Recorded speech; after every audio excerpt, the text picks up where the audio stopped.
नमस्कार दोस्तों, क्या भारत के कॉलेजों में अब समान वर्ग का छात्र होना भारी पड़ने वाला है? 15 जनवरी 2026 से लागू हुए यूजीसी के नए नियमों ने देश भर के छात्रों के बीच एक नई जंग छेड़ दी है।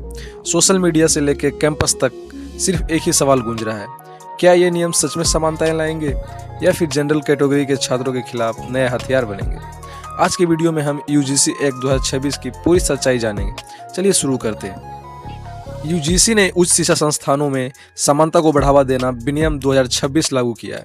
इसके मुख्य बिंदु ये हैं। अब एससी और एसटी के साथ साथ ओबीसी के छात्रों को भी विशेष सुरक्षा दी गई है। अब उनके साथ होने वाले किसी भी व्यवहार को गंभीरता से लिया जाएगा। नियम 2, अब हर कॉलेज में एक इक्वल अपॉर्चुनिटी सेंटर बनाना होगा। एक एंटी डिस्क्रिमिनेशन ऑफिसर होगा जो शिकायतों की सीधा सुनवाई करेगा। नियम 3, अगर कोई कॉलेज इन नियमों को नहीं मानता तो यूजीसी उसका मान्यता रद्द कर सकता है और उसके सरकारी ग्रांट को रोक सकता है। नियम 4, कॉलेज में हर साल यह बताना होगा कि उनके यहाँ पिछड़ों वर्गों की कितनी शिकायतें आई है और उन पर क्या एक्शन लिया गया है।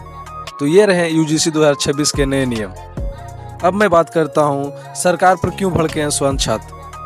अब सबसे बड़ा सवाल है, स्वर्ण यानी जनरल कैटेगरी के छात्र नाराज क्यों हैं? इसके पीछे 2 बड़े कारण हैं। उदाहरण के तौर पे झूठी शिकायतों का डर। ड्राफ्ट नियमों में पहले यह प्रावधान था कि अगर कोई झूठी शिकायत करता है तो उसे सजा मिलेगी, लेकिन फाइनल कानून से इस सजा को हटा दिया गया है। छात्रों को डर है कि आपसी रंजिश निकालने के लिए अब कोई भी किसी पर भी जातिगत भेदभाव का आरोप लगा सकता है और उसे खुद को बेगुनाह साबित करने में सालों लग जाएंगे। उदाहरण के तौर पे ईडब्ल्यूएस को अनदेखी की गई है। जनरल कैटेगरी में जो गरीब छात्र हैं उनके साथ भी कैंपस में अक्सर बुरा व्यवहार होता है, लेकिन इन नए नियमों में ईडब्ल्यूएस के छात्र के लिए कोई अलग सुरक्षा या हेल्प डेस्क नहीं बनाया गया है, जिनसे उन्हें लग रहा है कि सरकार उन्हें अकेला छोड़ दिया है। तो हम बात करते हैं, क्या यह राजनीतिक लाभ है या इसकी वास्तविक आवश्यकता है? सरकार का तर्क है कैंपस में भेदभाव और छात्रों की आत्महत्या जैसे रोहित वेमुला केस को रोकने के लिए कड़े नियम बहुत जरूरी थे।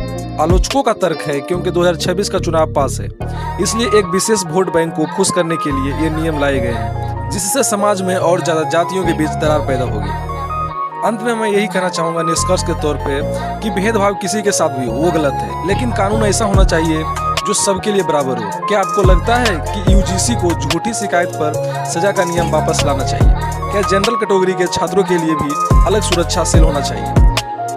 अपनी राय कमेंट में जरूर दें। अगर वीडियो जानकारी पूर्ण लगी हो तो इसे शेयर जरूर करें। धन्यवाद।